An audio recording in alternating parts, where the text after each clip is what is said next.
ನಮಸ್ಕಾರ. ಸುಧೀಂದ್ರ ಮೈಸೂರು.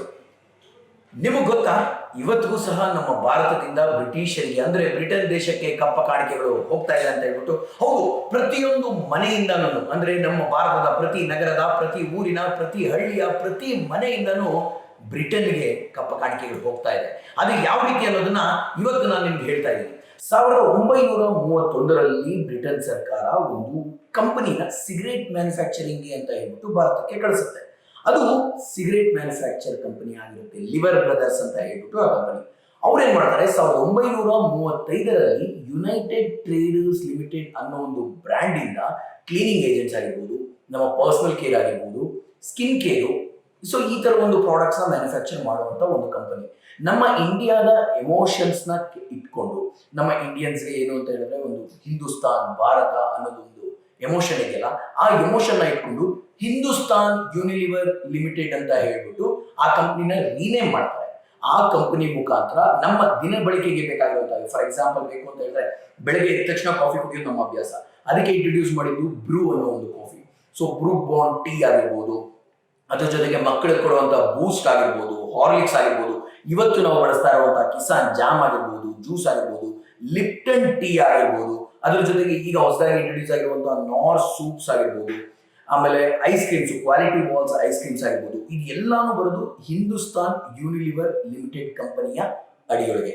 ಇದಷ್ಟೇ ಅಲ್ಲ, ಈ ಒಂದು ಹಿಂದೂಸ್ತಾನ್ ಯೂನಿಲಿವರ್ ಕಂಪನಿ ಏನಿದೆಯಲ್ಲ, ಇದು ಪೇರೆಂಟಲ್ ಕಂಪನಿ ಬಂದ್ಬಿಟ್ಟು ಯೂನಿಲಿವರ್ ಪಬ್ಲಿಕ್ ಲಿಮಿಟೆಡ್ ಕಂಪನಿ ಅಂತ ಹೇಳ್ಬಿಟ್ಟು ಇದು ಬ್ರಿಟನ್.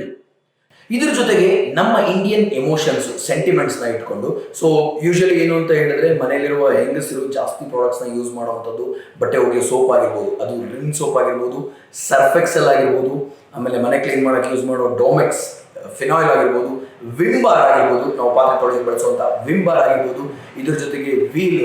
ನಾವು ಅನ್ಕೋತೀವಿ ವೀಲೇ ಬೇರೆ, ಸರ್ಫ್ ಎಕ್ಸೆಲ್ ಬೇರೆ, ರಿನ್ನೇ ಬೇರೆ ಅಂದ್ಬಿಟ್ಟು, ಬಟ್ ಇದೆಲ್ಲಾನು ಬರೋದು ಹಿಂದೂಸ್ತಾನ್ ಯೂನಿಲಿವರ್ ಲಿಮಿಟೆಡ್ ಕಂಪನಿಯ ಅಡಿಯೊಳಗೆ.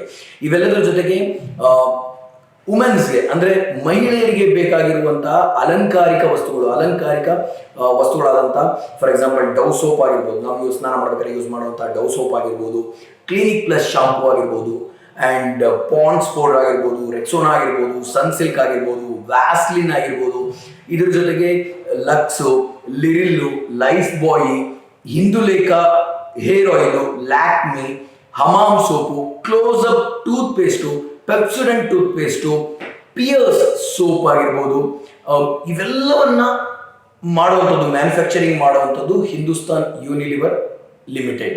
ಇವೆಲ್ಲ ಕಂಪನಿಗಳಿಗೂ, ಇವೆಲ್ಲ ಬ್ರ್ಯಾಂಡ್ಸ್ಗೂ ಒಂದು ಮದರ್ ಕಂಪನಿ ಅಂತ ಹೇಳಿದ್ರೆ ಬ್ರಿಟನ್ ನಲ್ಲಿ ಇರುವಂತಹ Unilever public limited company. So 2020ರಲ್ಲಿ, ಹಳೆದೆಲ್ಲ ಬೇಡ, 2020 ತಗೊಂಡಿದ್ದೀವಿ ಅಂತ ಹೇಳಿದ್ರೆ ಸರಿಸುಮಾರು 40,125 ಕೋಟಿ ರೆವಿನ್ಯೂನ ನಮ್ಮ ಭಾರತ ದೇಶದಿಂದ ಬ್ರಿಟನ್ಗೆ ಕೊಟ್ಟಿದ್ದೀವಿ. ಏನಕ್ಕೆ ನಾವು ದೇಸಿ ದೇಸಿ ದೇಸಿ ಅಂತ ಸುಮಾರು ಜನ ಕಿರ್ಚಾಡ್ತೀವಿ, ಒದ್ದಾಡ್ತೀವಿ? ಇದೇ ರೀಸನ್ನು, ನಮ್ಮಲ್ಲಿ ಇರುವಂತಹ ಪ್ರಾಡಕ್ಟ್ಸ್ ನ ಬಳಸೋದ್ರಿಂದ ಬೇರೆ ದೇಶಕ್ಕೆ ಹೋಗುವಂತಹ ಒಂದು ರೆವಿನ್ಯೂನ ನಾವು ತಡಿಬಹುದು ಅನ್ನೋ ಒಂದು ಸಿಂಪಲ್ ಉದ್ದೇಶ.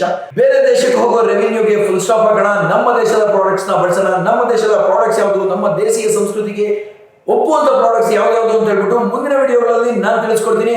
ಅಲ್ಲಿವರೆಗೂ ನಿಮ್ಮ ರಿವ್ಯೂ ಗುರು ಹೇಳ್ತಿದ್ದಾನೆ. ನಮಸ್ಕಾರ.